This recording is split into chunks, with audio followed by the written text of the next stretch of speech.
Amém? Vamos orar pela pastora Miriam. Glória a Deus.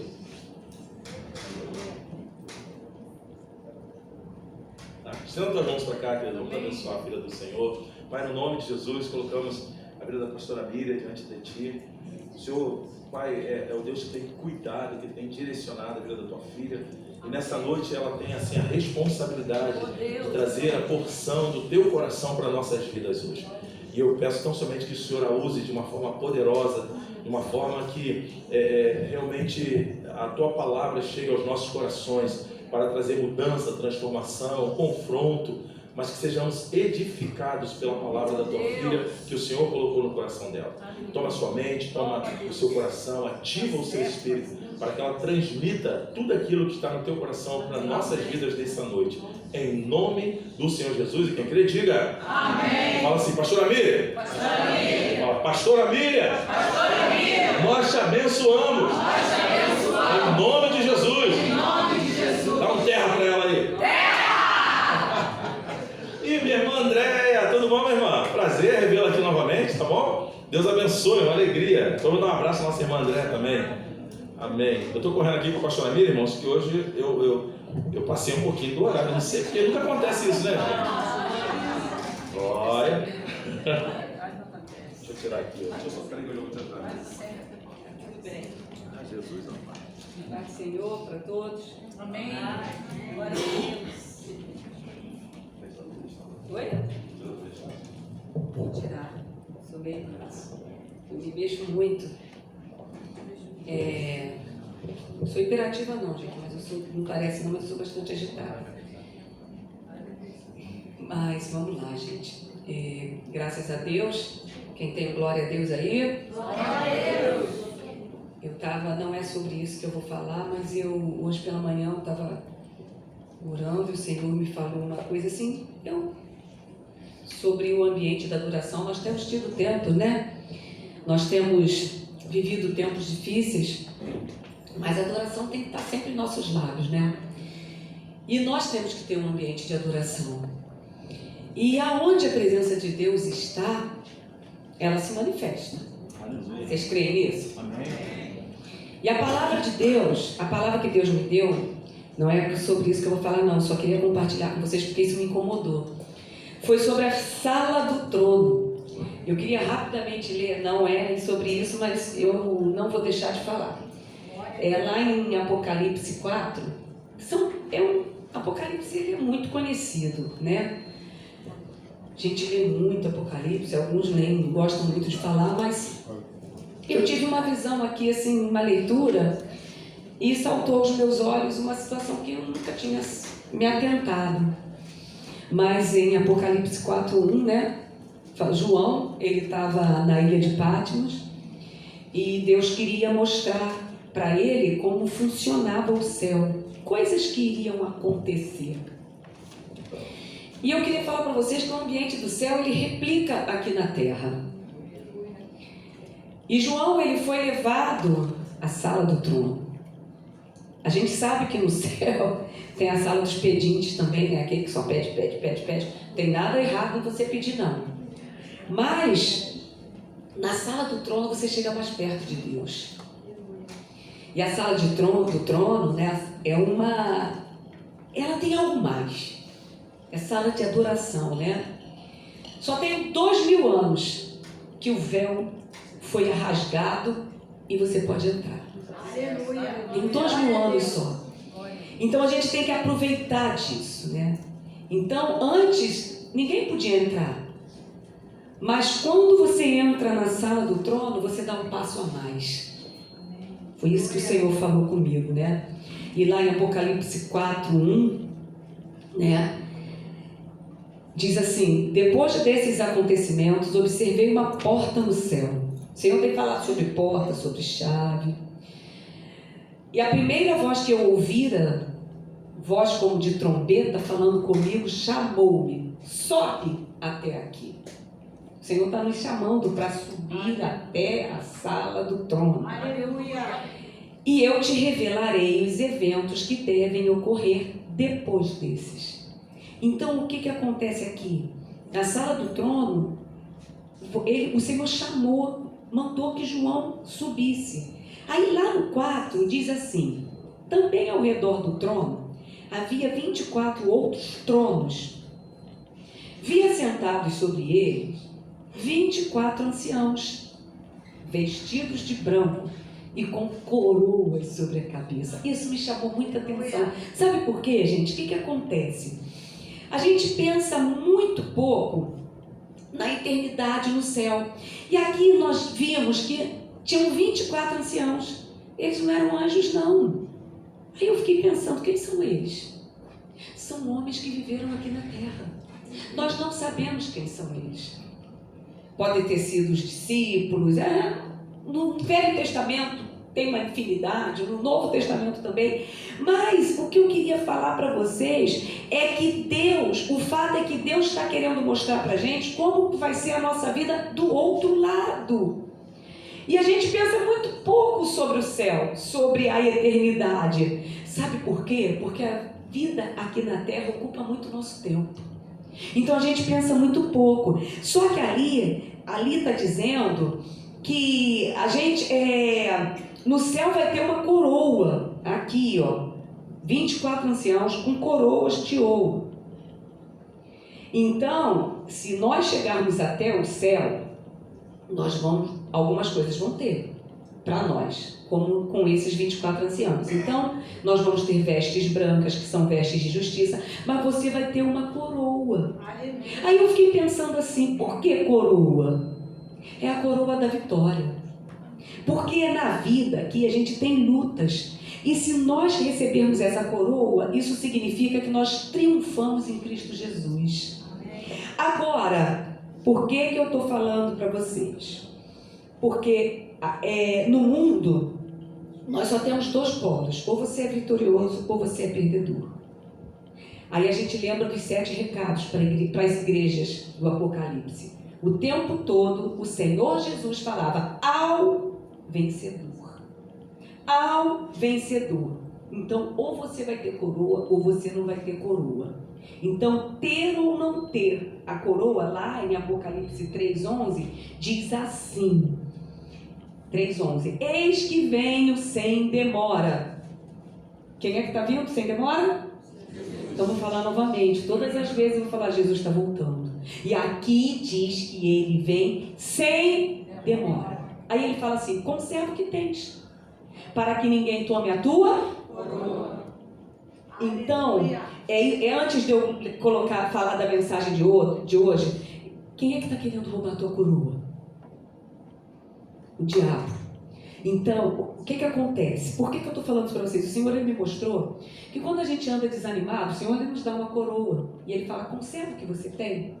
Mas aí de repente acontece alguma coisa na tua vida e você fica desanimado, de repente você abaixa a cabeça, a tua coroa cai. E o diabo rouba a tua coroa. Aí você fica magoado com alguma coisa, você fica frustrado com alguma coisa, você abaixa a tua cabeça e a tua coroa cai. Mas o recado que o Senhor está falando essa noite, conserva o que você tem, porque Ele está vindo sem demora, para que ninguém tome a tua coroa. A tua coroa é de vitória. Amém. É isso aí. É isso que o Senhor quer falar conosco nessa noite.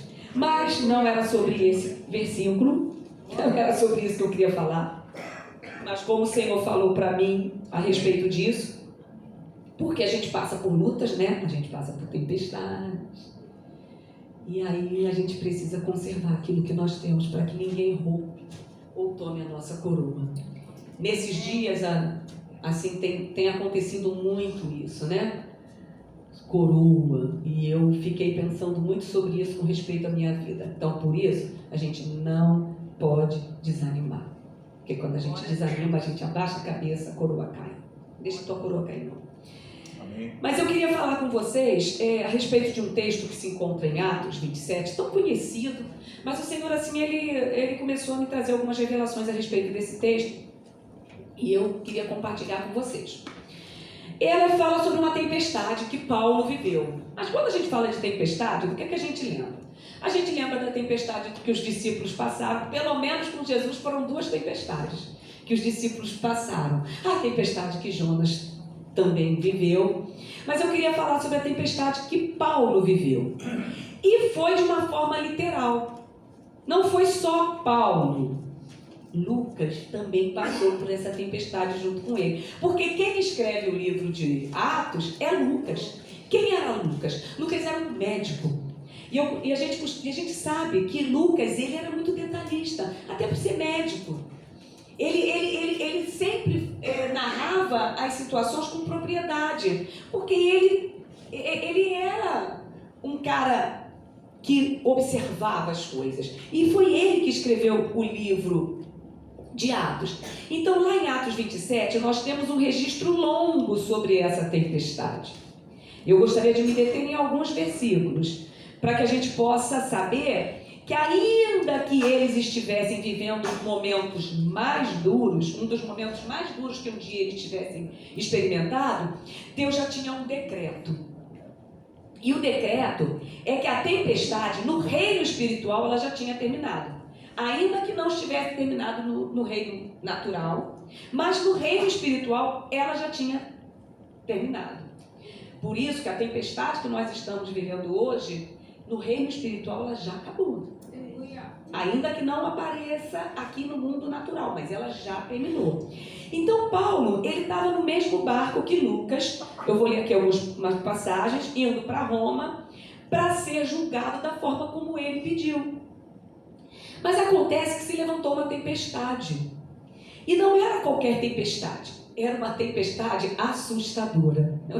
Eu acho muito engraçado quando a minha neta fala assustadora. Eu ia até se a internet estivesse funcionando, eu ia pedir para botar aqui uma tempestade. Eu gosto de visualizar, eu sou muito visual também. Mas assim, era uma tempestade assustadora.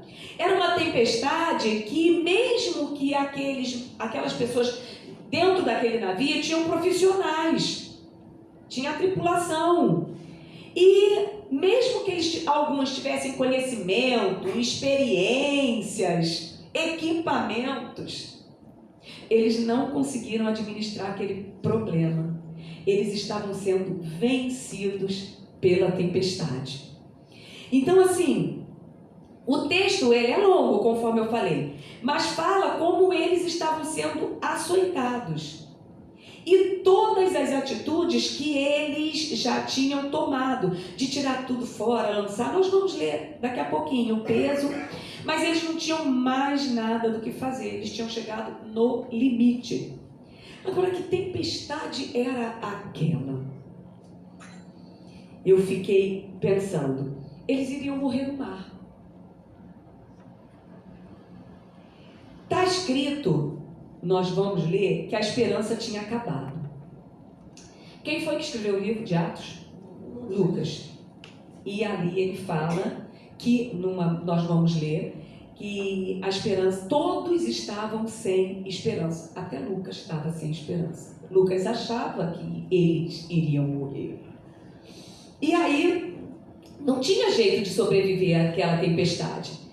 E por que eu falo que foi Lucas? Porque Lucas falou qual era o ânimo de todos aqueles homens que estavam ali. Mas no meio desse ambiente de falta de esperança, de falta de fé, de muito medo que eles passaram, de cansaço, tinha alguém diferente, que era Paulo. E ele conseguiu dormir. Aí a gente pensa assim, que nível de tempestade é? Vamos começar a ler aqui.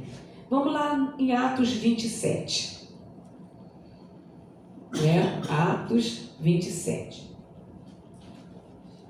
É bem extenso, mas eu vou pular alguns versículos, eu vou pulando junto com vocês.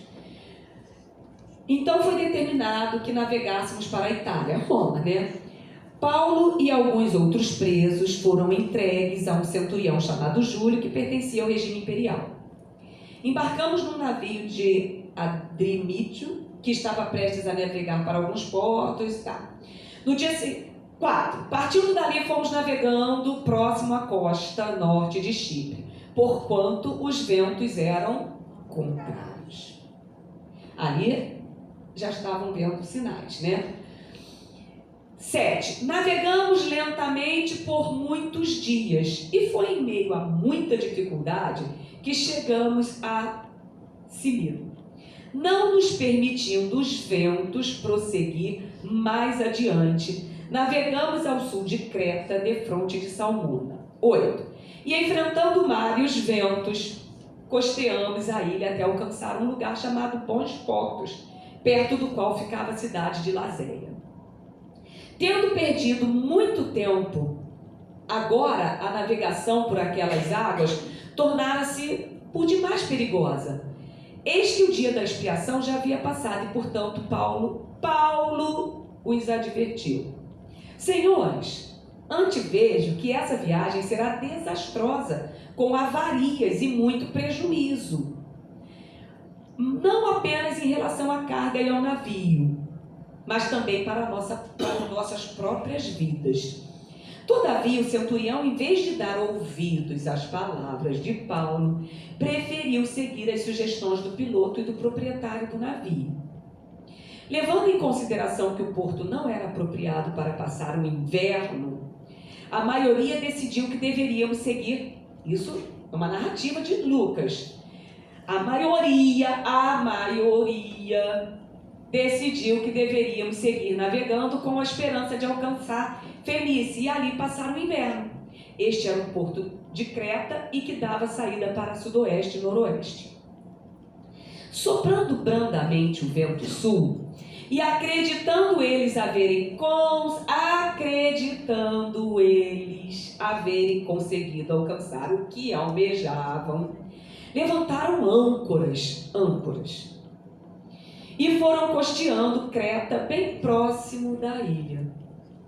Todavia, pouco tempo depois, desencadeou-se contra a ilha uma espécie de furacão, conhecido como vento nordeste, tem outro nome em outras versões. E sendo o navio lançado para fora do curso, e não podendo navegar contra o vento, nos rendemos à sua fúria, cessamos as tentativas de manobras e nos deixamos ser levados. Passando ao sul e bem próximo da ilha, foi com um extremo esforço que içamos a bordo o bote salva-vidas. Conseguimos recolher o bote para dentro do navio. Empregaram todos os recursos para reforçar a embarcação com cordas e, temendo que encalhasse nos bancos de areia, baixaram as velas e largaram o navio à deriva. Contudo, no dia seguinte, sendo violentamente castigados pela tempestade, começamos a atirar ao mar a carga do navio. Ao terceiro dia, em meio à tempestade, com as próprias mãos, lançaram fora a armação do navio, aquilo que era importante para eles, né? Nem sol, nem estrelas foram avistados por muitos dias. A história conta que eles ficaram 14 dias à deriva no mar. Vocês sabem o que são 14 dias? 2 semanas. Sem sol, sem estrelas, sem lua, só com onda e tempestade e ventos. Não, gente, é surreal, né? Então aqueles ventos, aqui está escrito, não sou eu que estou falando, eram devastadores. E o mar vinha com ímpeto. Então, perdeu-se a esperança. Ali diz que após muito tempo, sem comer, Paulo se pôs de pé no meio deles e admoestou-os: senhores, devias ter dado ouvidos aos meus conselhos e não ter saído de Creta, né? Porque teria estado dando prejuízo. Entretanto, agora exorto-vos a que tenhais bom, porquanto não se perderá vida alguma entre nós, mas somente o navio será destruído. Pois ontem, durante a noite, apareceu-me um anjo do Deus a quem eu pertenço, a quem eu sirvo, de quem eu sou, e ele me comunicou: Paulo, não temas, eis que é imperativo que é necessário que você chegue em Roma. Ele fala, e depois no 25 ele fala: senhores, tende coragem, pois confio em Deus, que tudo se cumprirá como foi me anunciado. Certamente seremos arrastados para alguma ilha. Eu vou parar por aqui. Mas aqui está dizendo o quê? Né? Que Paulo disse para eles? que o anjo do Deus a que eu sirvo, que eu confio, esteve aqui essa noite e me falou que ninguém vai morrer, que ninguém vai ser destruído. Ou seja, o anjo disse, em outras palavras, essa tempestade vai acabar. Tudo tem um fim. A noite acaba, a dor acaba, o luto acaba, a estação acaba. Por mais intensa que seja, ela acaba. Então, isso que você hoje está vivendo tem um fim. E é isso que o Senhor está dizendo para nós nessa noite. Então a tempestade, ela é assustadora, mas a gente precisa pegar essa palavra de Paulo no nosso coração. Essa tempestade, ela não vai nos destruir. E esse recado, ele não veio da cabeça de Paulo. Ele não veio da vontade de Paulo. Esse recado foi uma palavra que veio do céu. Deus deu uma palavra. Deus chamou um anjo e mandou esse anjo dar um recado para Paulo. O recado é de Deus. E o recado que o Senhor deu naquela noite para Paulo, ele é para nós hoje também. O plano do Senhor estava sendo executado. E o plano de Deus é que ninguém fosse destruído. É que ninguém se perdesse. Esse era o plano. Porque naquela ilha, eles seriam instrumentos de Deus. Melhor dizendo, Paulo seria um instrumento de Deus. Por quê? O principal daquela ilha, ele estava acometido de uma doença mortal. E o que acontece? E Deus, que é onisciente, ele sabia que através da vida de Paulo, aquela ilha ia viver um avivamento. Mas a nossa mente, ela é limitada. A gente só vê a tempestade, a gente não vê, a gente só ouve o barulho do vento, a gente fica apavorado pelo barulho das ondas. Mas o Senhor, ele disse que ele já deu um fim à tempestade. Então, às vezes, eles chegaram na ilha, eles chegaram como náufragos. E na nossa vida, às vezes, nós chegamos assim, a pessoa vive um câncer, vive uma situação difícil, como se fosse um náufrago. Mas o Senhor diz que já acabou. Eu queria me deter em alguns detalhes. Porque assim, Paulo, ele sabia que a palavra de Deus ia se cumprir. E ele viveu um sufoco. Talvez em algum momento, no meio da tempestade, ele tenha até ficado desnorteado, ou em algum momento, mas ele confiou. Então, ele estava vivendo assim. Eu lembro também de uma situação, quando eu falei de duas tempestades, que pelo menos com Jesus os discípulos passaram, lá em Marcos 4, tem uma narrativa de uma tempestade também. Nessa tempestade, Jesus estava no barco e as águas começaram a ficar agitadas, as ondas se levantaram, o vento era forte e aquele barco que eles estavam com Jesus estava sendo ameaçado de virar. Então eles estavam vivendo um momento caótico. Aqueles discípulos tinham experiência com o mar, mas eles estavam vivendo uma experiência muito difícil. E aí, nós vemos assim, o que aconteceu ali? A tempestade se levantou e eles tentaram, com as suas próprias forças, esgotar tudo o que eles podiam. Ou com balde tirar a água, ou com as próprias mãos. Eles fizeram tudo com as suas próprias forças. Jesus estava no barco, mas eles estavam tentando fazer do jeito deles. Então eu fiquei imaginando os discípulos fazendo aquilo ali, Só que quando fugiu do alcance deles, aí eles viram que não tinham mais jeito, aí eles se lembraram de Jesus. E a Bíblia fala que Jesus estava dormindo na polpa do navio. Gente, como que uma pessoa pode dormir na polpa de um navio? Vocês acham mesmo que Jesus estava dormindo? Vamos pensar.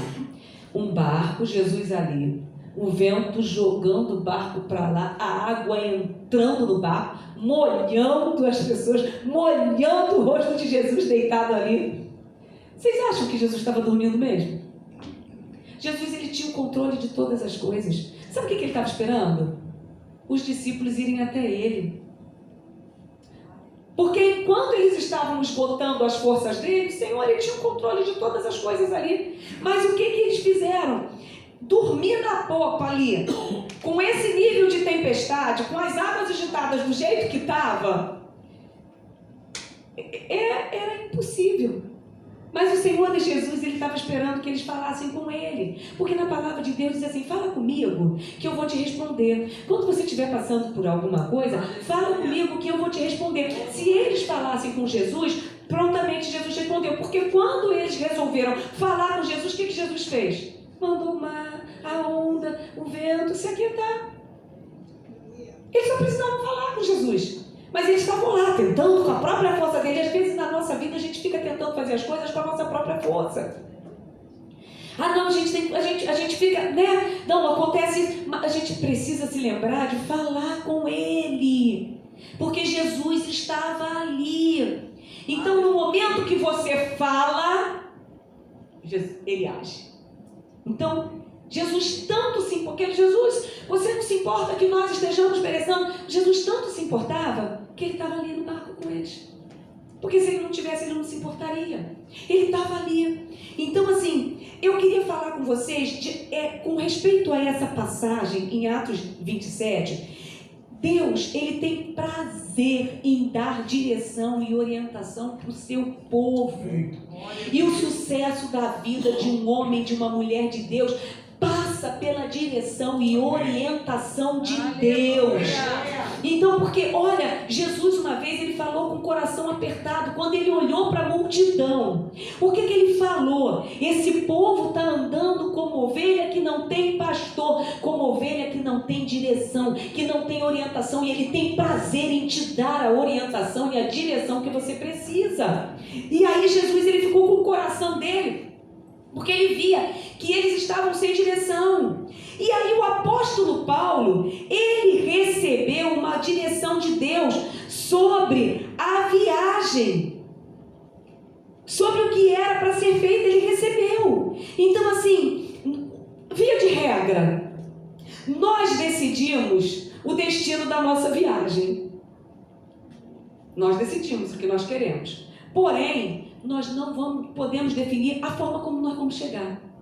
A gente pode fazer planos, mas o propósito de Deus pode mudar a forma como nós vamos chegar. Então Deus tinha falado com Paulo em Atos 23 sobre o testemunho que ele queria que Paulo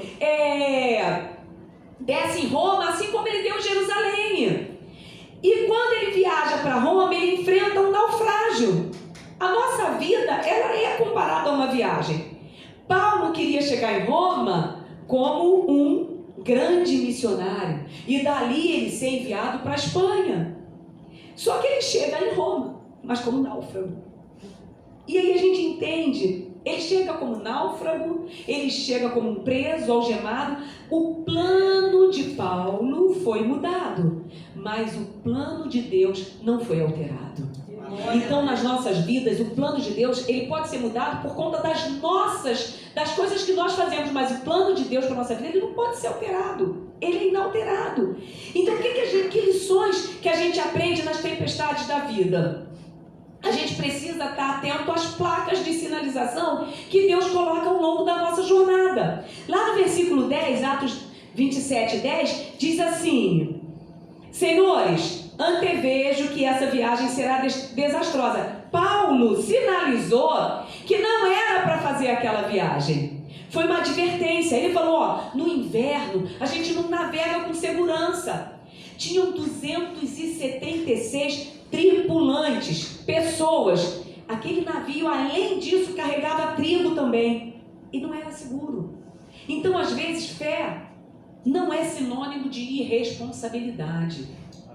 E ali, se nós não lermos as placas, os sinais que Deus coloca no nosso caminho, nós vamos ter viagens desastrosas.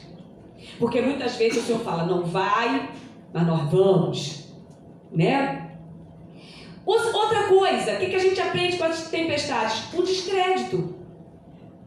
Desobedecer às orientações das palavras de Deus, daqueles que conhecem a palavra.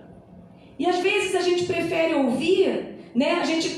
Quando a gente acha que o que Deus está falando não é bem assim, nós corremos sérios riscos.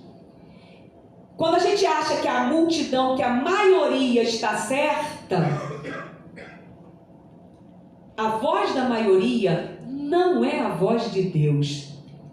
Se a maioria não escuta, aí você também não escuta. Nós falamos sobre isso de manhã. Isso me reportou ao exemplo de Sansão. Sansão foi um homem separado para ser um nazireu. Ele não poderia fazer as mesmas coisas que todos faziam.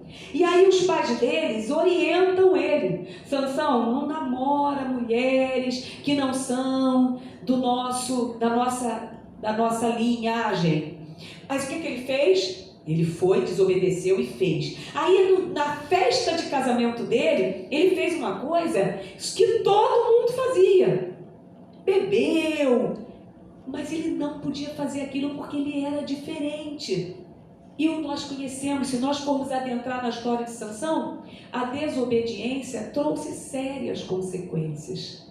Então o que a gente aprende aqui com a tempestade? A gente precisa escutar conselhos. Tem uma senhorinha que ela falava assim, que nem quem não escuta conselhos, escuta coitado. E outra coisa que a gente aprende com a tempestade, lá no versículo 13 diz assim: soprando brandamente o vento, e acreditando eles haverem conseguido alcançar o que almejavam, levantaram âncoras e foram costeando. Aparente segurança, tipo assim, viu? Parece, Paulo falou, mas nós vamos ter uma viagem segura. No início, parecia seguro e que não tinha nada a ver o que ele estava falando. Mas, no entanto, lá no versículo 14, pouco tempo depois, chegou um tufão, a crise chegou. Não tem nada a ver eu agir dessa forma, eu vou fazer desse jeito. Aí a gente parece que não tem nada a ver mesmo, né? A gente vai fazendo. De repente, a crise chega, a tempestade vem e a vida se transforma. E aí começa o sentimento de impotência. Aqui diz que o navio ele era arrastado para lá e para cá. O navio não obedecia mais o comando. Não adiantava eles estarem com o leme nas mãos. Não adiantava. E o que eles fizeram? Largaram o leme, perderam o controle. A gente permitiu tantas coisas. Perdeu o controle da família, perdeu o controle do dinheiro, perdeu o controle da saúde. Olha o prejuízo. Versículo 18 e 19. No dia seguinte, eles estavam sendo castigados pela tempestade, começaram a tirar no mar a carga. Olha o prejuízo. Ali diz que eles jogaram a armação do navio. Sabe o que era a armação do navio? Eram os móveis, as cadeiras, aquilo que eles precisavam. E ali diz que eles entraram numa desesperança total. Nem sol, nem estrelas aparecia. O navio ele era surrado pelas ondas. E dissipou-se a esperança. Uma das coisas que nós não podemos perder é a esperança. Porque quando a gente perde a esperança, nós viramos um vale de ossos secos. Quando nós lemos sobre um vale de ossos secos, lá em Samuel, eu sempre falo, eu costumo falar, o Senhor, quando Ele quer ensinar alguma coisa, Ele nos leva. Ele levava, Ele falava assim, Jeremias, desce a sala do oleiro. E Ele falou, Ezequiel, eu vou te levar num lugar que não é muito legal, não é muito bonito, mas eu quero te ensinar alguma coisa. Aí eles chegam no vale de ossos secos. Momentos antes, capítulos antes, o Senhor fala que aquele exército tinha perdido a esperança. Quando eles falaram, acabou a esperança, eles morreram. Então a gente não pode perder a esperança, e a nossa esperança está nele. A nossa esperança está nele. Então, quem é que está falando de esperança? Dissipou-se a esperança. Lucas, ele também perdeu a esperança. Ele falou, acabou mesmo. Deus, ele colocou, ele avisou. Então a gente precisa olhar. E a solução ali não estava mais na mão dos homens. Mas quando a gente chega ainda no fundo do poço, a gente tem esperança. Por quê? Lá no versículo 21 e 22, Paulo puxa a orelha deles. E ele disse o quê? Olha o que ele fala. E após muito tempo sem comer, cara, eles estavam muito tempo sem comer. Aí Paulo se põe de pé no meio deles e admoestou-os e falou: senhores, vocês deviam ter ouvido os meus conselhos. Então ele está dando um puxão de orelha neles, né? Porque tem tempestades, em outras palavras, é o que ele deveria estar falando para eles. Tem tempestades que somos nós que atraímos para a nossa vida. Não é verdade? Tem coisas que nós atraímos. Ele avisou, eles não escutaram. Às vezes a gente avisa, às vezes nos avisam, nós não escutamos, fazemos ouvido de mercador e atraímos prejuízo para a nossa vida. Então ele falou, ó, tem coisas que somos nós que atraímos para nós. E aí, isso não teria acontecido. Fomos nós que provocamos. Era isso que ele estava pontuando. Ele adverte, mas logo no versículo 22, o que ele faz? Ele encoraja eles. Ele fala assim, no versículo 22, entretanto agora exorto-vos a que tenhais bom ânimo, porquanto não se perderá vida alguma entre nós, mas somente o navio será destruído. Aí ele dá ele vira um portador de boas notícias. Nós vamos encontrar soluções. A gente precisa não ficar o tempo todo apontando erros, né? E ele falou para ele, olha, vamos deixar o medo, o pânico, porque o Senhor, ele não nos deu um espírito de covardia. Né? Então nós vamos ver aquilo que vai acontecer, porque ele falou assim, olha, porque ontem à noite o Senhor, aquele que eu sirvo, aquele de quem eu sou, olha que coisa linda, ele tinha certeza de quem ele era, e aquele ele servia, aquele de quem eu sou, ele falou para mim que nenhum de nós vamos nos perder. Portanto, tende coragem, pois eu confio em Deus que tudo vai se cumprir conforme ele anunciou. Certamente nós vamos ser arrastados para algum lugar, para alguma ilha. Então o que acontece? Paulo, ele tinha certeza de quem ele era. E ele falou assim, olha, tem tempestade sim. Tem tempestade sim, mas tem anjo de Deus. Quantos podem dar glória a Deus? Tem crise sim. Tem cova dos leões, mas tem um anjo colocando a boca, fechando a boca dos leões. Tem fornalha sim, mas tem o quarto homem dentro da fornalha.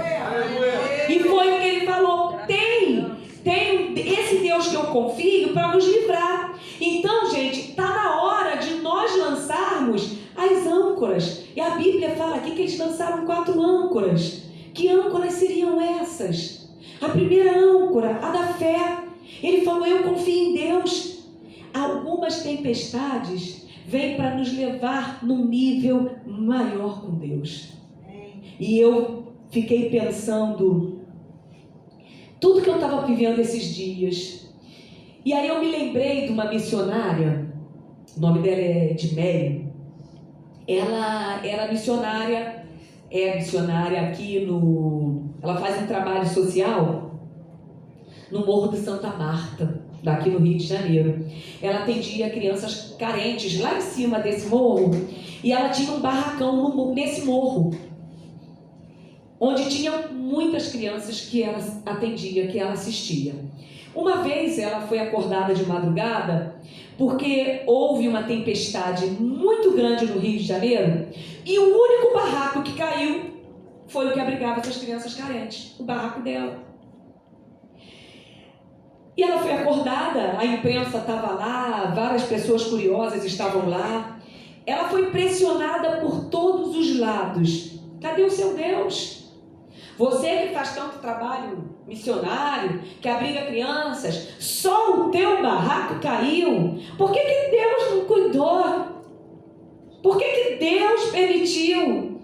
Por um momento, ela ficou pensativa. Só o barraco dela que caiu. E cadê o seu Deus? As pessoas começaram a criticá-la. Mas, num dado momento, Deus deu paz ao coração dela. Sabe por quê? Porque ela falou assim: sabe por que Deus derrubou esse barraco de tábua? Porque Ele não quer mais um barraco de tábua aqui. Ele quer um barraco, um prédio, um edifício com 3 andares para abrigar essas crianças. E foi o que ela fez. Foi o que eles fizeram. Um edifício concreto, sólido, de 3 andares.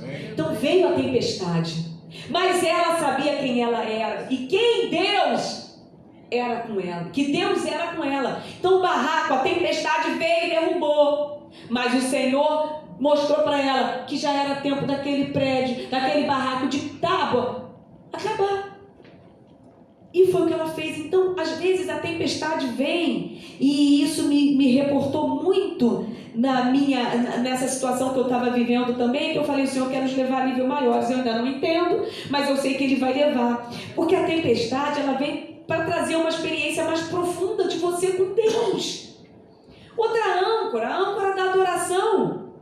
Lá no versículo 35, diz assim: eles não comiam nada há 14 dias. Aí diz assim: e havendo dito isso, tomou o pão. Olha o que Paulo fez. Tomou o pão e deu graças a Deus diante de todos eles. Em seguida partiu o pão e começou a comer. Aí todos eles se reanimaram e também se alimentaram. Ele deu graças a Deus. Ele deu graças nessa hora. E foi a âncora da adoração. E depois, uma coisa assim muito interessante também. Ali diz que estavam a bordo 276 pessoas. Depois que eles comeram, ficaram satisfeitos, eles aliviaram um pouquinho mais a carga. A Bíblia conta que eles começam a orar. Então, na verdade, eles estavam há dias, a gente entende aqui, que eles estavam há dias sem comer. E há dias, a tempestade, eles não sabiam se era noite ou se era dia. Foram 14 dias em profunda escuridão. Vento, onda e escuridão. Eles não sabiam se era dia ou se era noite. Aí aqui ele fala, eles não tinham esperança. Aí Paulo fala que o anjo de Deus deu um recado para eles. Então, nesse momento, eles oram. Para quê? Para que encontrassem uma terra e pudessem ancorar. Eles oraram, sabe para quê? Para que o dia amanhecesse. Se o dia amanhecesse, eles iam ver alguma coisa. E quem é que traz luz às nossas trevas? No 39 diz assim: quando se fez dia claro, não reconheceram a terra, mas puderam avistar uma enseada. Eles oraram para o dia amanhecer. E quando o dia amanheceu, amanheceu também para eles resolverem o problema. Se eles oraram para o dia amanhecer, e quando amanheceu, amanheceu também a solução do problema. Se eles orassem, ia continuar. Se eles não orassem, a noite ia continuar. Tudo ia continuar do jeito que estava ali, né? E ali, quando amanhece, bendito seja Deus.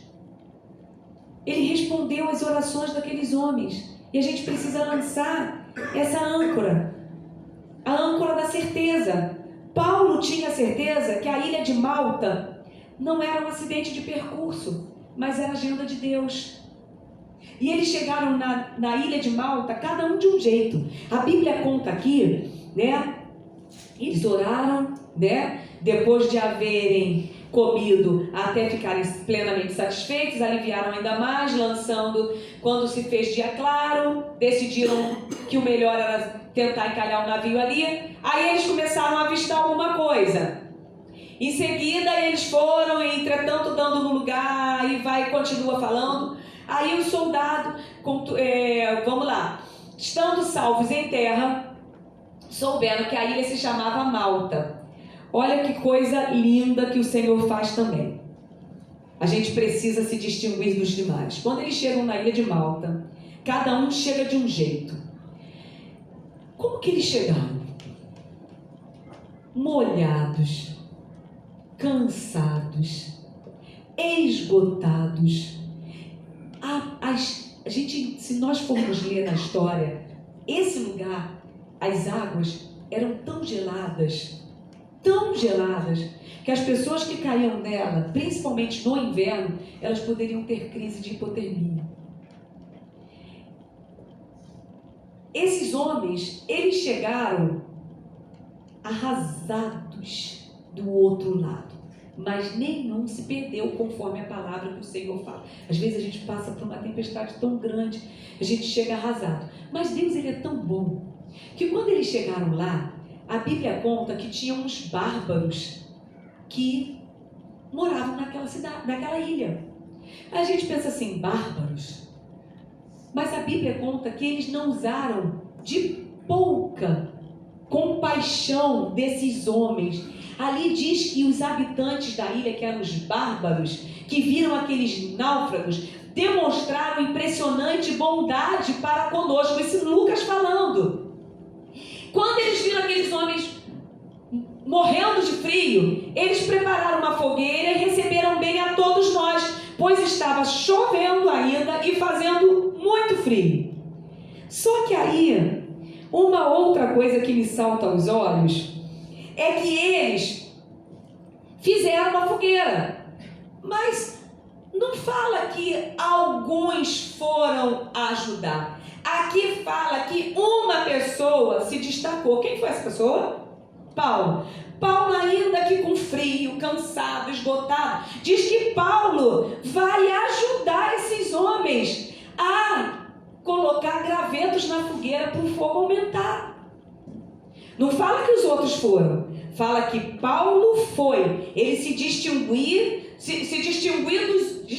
dos outros, dos demais, para manter aquele fogo aceso. Eram 276. Só Paulo foi buscar graveto para manter aquela fogueira acesa. Eu não sei você, mas eu vim hoje aqui para catar os gravetos para essa fogueira. Aleluia. Você precisa catar os gravetos para que a fogueira não se apague. Amém. Você precisa, então nós precisamos catar os nossos gravetos na nossa vida espiritual, na nossa vida profissional, na nossa vida familiar, para manter a chama acesa, para que essa chama não se apague. Amém. Lucas continuava contando que Paulo, ele joga aquele punhado de gravetos no fogo, só que no meio dos gravetos tinha uma víbora. Gente, uma cobra, uma serpente. Cobra não gosta de fogo. Cobra foge do fogo. Mas ali conta que essa serpente ficou grudada Paulo ficou grudada na mão de Paulo. Olha só, era para ele morrer no mar. Enfim, aí não morre afogado, não morre na tempestade, vai ajudar para manter o... E a serpente gruda na mão dele.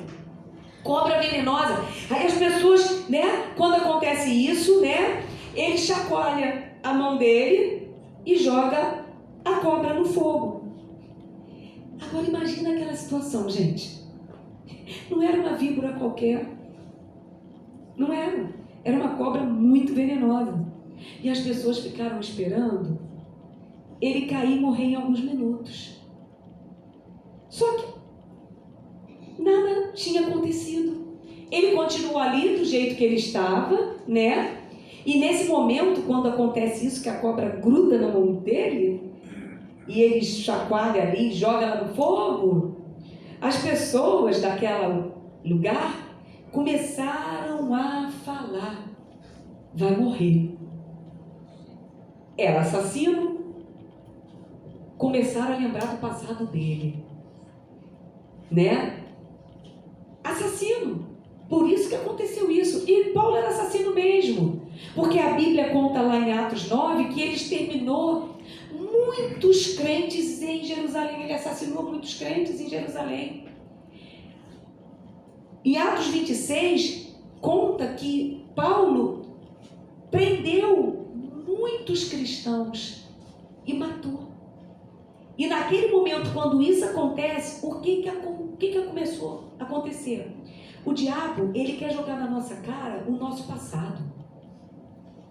Só que o nosso passado, ele está coberto pelo sangue de Jesus. E Paulo estava coberto pelo sangue de Jesus. E Paulo fala: não, agora eu sou de Deus. E Paulo, o que ele fez foi pegar aquele réptil e jogar aquele réptil no fogo. Queimou aquele réptil. Nós precisamos estar firmados nas preciosas promessas de Deus. Por que nós precisamos estar firmados? Primeiro, porque Deus levanta pessoas para nos ajudar. Amém. Os bárbaros foram levantados para ajudar. Foi providência de Deus. Deus, ele é poderoso para nos proteger de todo o mal. A víbora, ela era real. Ela era real. Só que os bárbaros viram a cura de Paulo naquela ilha de Malta. E quando ele não acontece nada com ele, eles mudam de um polo para outro. Começam a achar que Paulo era um deus. Aí o que eles fazem? Eles começam a trazer os enfermos para que Paulo ore por eles. E o principal daquela ilha, que estava com uma doença mortal, Paulo ora por ele e ele é curado. Então, Paulo, ele foi usado naquela ilha. Então, as pessoas que rotulavam Paulo, eles começaram a mudar de opinião a respeito dele. As pessoas que nos rotulam, quando elas veem Deus na nossa vida, elas começam a mudar de opinião com respeito às nossas vidas. Porque a nossa vida, ela fala. E a ilha do seu naufrágio, ela pode ser a ilha, o lugar da sua oportunidade. Pode ser a mão da providência de Deus. Aleluia. Essa ilha, ela recebeu um missionário de Deus. Olha o propósito. Ela recebeu um missionário de Deus que foi levar para eles a esperança do Evangelho. Sabe quando a gente pensa que a esperança acabou? Aquela ilha tinha muitos de não tinha mais esperança também. Mas o Senhor usou Paulo para levar a esperança do Evangelho para eles. Primeiro, ele que estava sendo levado como um prisioneiro. Olha que interessante, viveu uma tempestade, muitas avarias, muitas perdas. Mas ele recebe daquele povo, depois, todas as coisas necessárias para uma viagem tranquila dali para frente. E assim como ele e todos os outros que estavam com ele foram beneficiados na viagem que fizeram depois, porque tudo que eles precisavam eles receberam. Então muitas vezes Deus vem na tempestade e transforma o território do teu naufrágio na terra da sua grande oportunidade. Por isso nós precisamos extrair, nós precisamos olhar a tempestade da perspectiva de Deus. Ele tinha um destino, não sabia como ia sair, mas o propósito de Deus é que ele fosse portador de boas novas. Esse é o propósito de Deus nas nossas vidas, que nós sejamos portadores, mesmo em meio à tempestade. Às vezes a gente não entende o que a gente está passando, a gente não entende o que nós estamos vivendo, mas o Senhor quer nos levar a nível maior, ao nível maior. E Ele fala, toma cuidado, Paulo, toma cuidado, para que ninguém tome a tua coroa. Paulo, ele tinha uma coroa assim como nós temos. Ele ficou desanimado? Não. Ele acreditou o tempo todo. Ele dormiu. Ele conseguiu dormir na hora de uma tempestade horrorosa. Depois todo mundo desanimado, todo mundo sem esperança. Ele faz com que eles comam. Ele dá graças a Deus. Eles oram. E o Senhor abre o entendimento, mostra para eles, dá para eles uma esperança. O Senhor nessa noite quer descortinar as coisas para nós. Ele quer dizer que mesmo em meio ao que nós estejamos passando, tem um fim, tem esperança. Não perca a esperança para que ninguém roube a sua coroa. Eu poderia continuar aqui, mas eu vou parar por aqui e falar para vocês, não perca a esperança. Eu falei isso para mim esses dias todos de luta, tenho passado por muitas lutas, vocês sabem disso. Mas o Senhor tem falado para mim, não perca a esperança. Nós vamos ver a glória de Deus. Amém? Quantos podem dar glória a Deus? Amém. Que eu termino. Que você possa, assim, tirar proveito de toda situação que você possa estar vivendo, amém? Amém. Glória a Deus. Amém. Aleluia.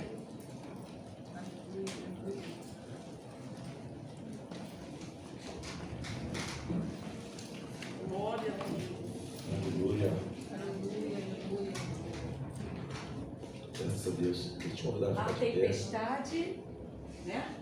Nós cantamos aqui a tempestade de você, né? Chuva forte, vento forte, é o Senhor. Verdade, irmãos. Cara,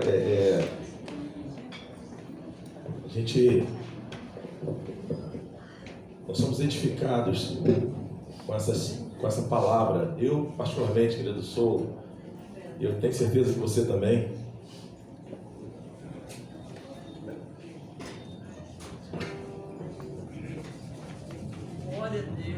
Eu tenho certeza que você também é edificado com essa palavra, foi edificado com essa palavra.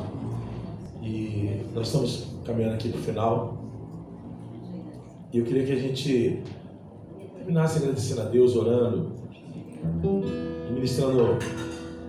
Essa canção veio ali no meu coração enquanto a pastora Emília estava ministrando, que fala que a Ele seja a glória. Aleluia. Né? Que mesmo em meio às tempestades, irmãos, que você possa estar passando, enfrentando, seja qual área for da tua vida, que a gente possa aprender. Isso é um nível de confiança muito grande, né? É. Irmãos, a gente, né, quando a gente vai lendo e você vai mergulhando nessa passagem, o nível de confiança que Paulo teve, né? Porque transportando para nós, né, às vezes a gente entra vem lutas contra a nossa vida que a gente fala, cara, eu perdi o controle. Tempestade, irmãos, é diferente de uma chuva forte. Uma das características de uma tempestade é que nós não temos controle. Nós vimos o que aconteceu no Rio Grande do Sul.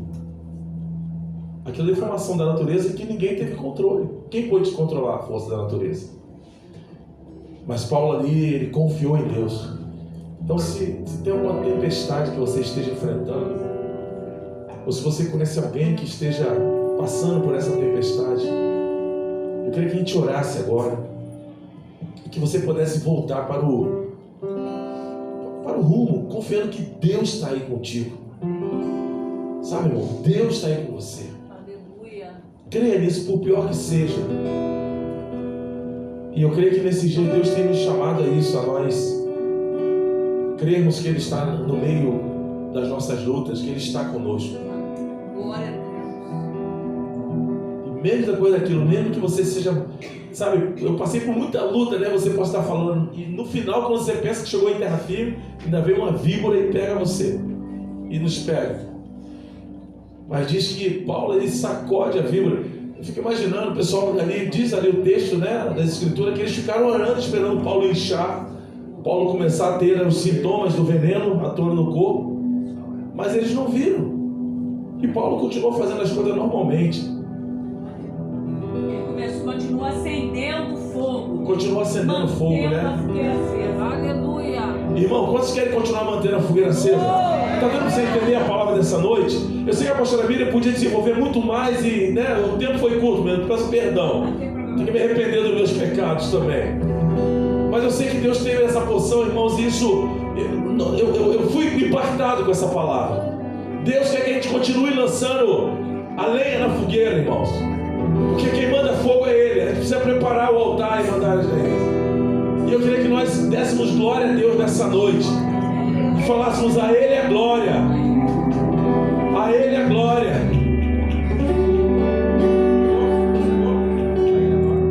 Sabe? Quantos podem dizer isso ao Senhor?